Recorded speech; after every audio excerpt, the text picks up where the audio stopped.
Hello, wonderful learners. Welcome back to Literary Rights. I am Dr. Madhuri. And I am Swaranjali. In the last videos, we learned what nouns are and explored different types of nouns. Today, we are moving one step deeper. We are going to talk about abstract nouns and concrete nouns, a topic students often confuse. But don't worry, by the end of this video, you will clearly know the difference and you'll never mix them up again. Let's begin. Let's start with concrete nouns since they are easier to understand. A concrete noun is the name of something you can experience with your five senses. You can see it, touch it, hear it, smell it, or taste it. So if I can touch it, see it, it's probably a concrete noun? Exactly. What you are holding right now, that book is a perfect example of concrete noun. I can touch it, I can see it, I can even smell the pages. Correct. Let me give you more examples. A table, a chair, a car, a mango, all these are concrete nouns because they exist physically in the world around us. I can sit on a chair, I can see a car on the road, I can eat a mango. Yes. And even things like music, rain, or perfume are concrete nouns because you can hear music, feel rain, and smell perfume. So, if any of my five senses can experience it, it's concrete. Perfect understanding. Now let's come to abstract nouns. These are more sophisticated. An abstract noun is the name of an idea, quality, feeling, emotion, or state. Something you cannot touch or see physically. So, abstract nouns are not objects? Exactly. They exist only in our minds and hearts. For example, happiness, love, bravery, honesty, freedom. You cannot touch happiness. You can feel it, but you cannot hold it in your hand. I understand. I feel happiness when I do well in my exams, but I can't show it to someone like I show them a book or a pen. That's a perfect understanding, Swaranjali. Let me give you more examples of abstract nouns. Emotions and feelings. Happiness, sadness, anger, love, fear. Qualities just like bravery, honesty, kindness, intelligence, patience. Ideas and concepts. Freedom, justice, truth, knowledge, childhood. So, these are all things I can think about or feel, but never actually touch.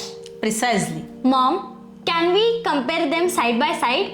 I think it would make it more clearer. Of course, this is very important. Look at these pairs carefully. Book, concrete noun. Knowledge, abstract noun.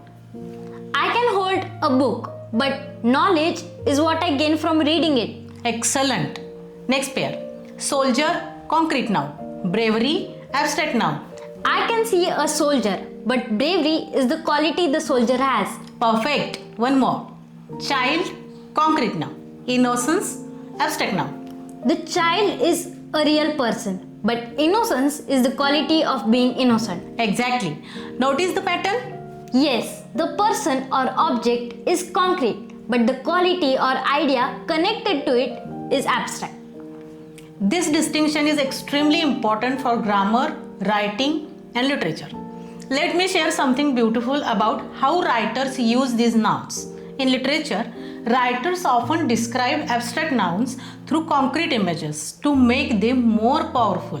For instance, her courage shone in the darkest hour. Here, courage is an abstract noun. You cannot touch courage, but the writer describes it using the concrete image of light that shone. So, writers make abstract ideas easier to understand by connecting them to concrete things we can picture. Precisely. This is how language becomes powerful and expressive. When you write, the storm of anger filled his heart. Anger is abstract, but storm is a concrete image that helps us visualize that emotion. That's beautiful. Now let me address a very common mistake that even good students make. Many students think abstract nouns are adjectives. That is incorrect. Let me show you the difference.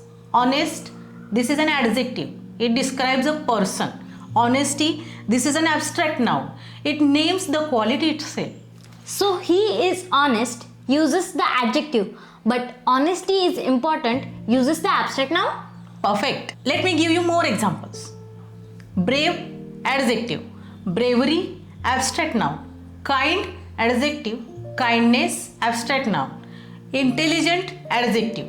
Intelligence, abstract noun. So the quality itself, when it becomes the name of something, is the noun, not the adjective. Exactly. Always remember, if it names a feeling, idea, or quality, it is a noun, not an adjective. Let's do a quick practice to test what we have learned. I'll say a word and you tell me abstract or concrete. Ready? Love. Abstract or concrete? Answer it. Correct. Love is an abstract noun. You can feel it, but you cannot touch it. Good. Now my turn. What about chair? Answer is concrete noun. Very good.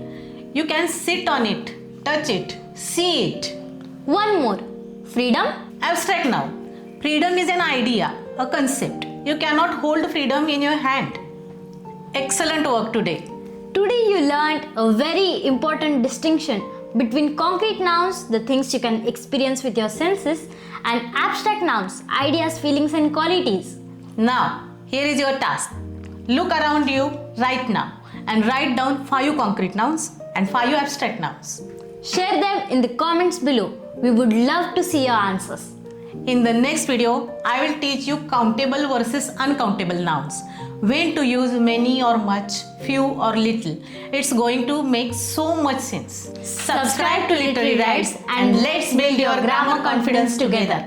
Nothing difficult, nothing missing, just clear, complete learning. I'm Dr. Madhuri. And I'm Swaranjali. See you in the next lesson. Keep learning, keep growing. Bye. Hi everyone, I am Sam Vishwanath Vitte. Like करा, share करा, subscribe करा.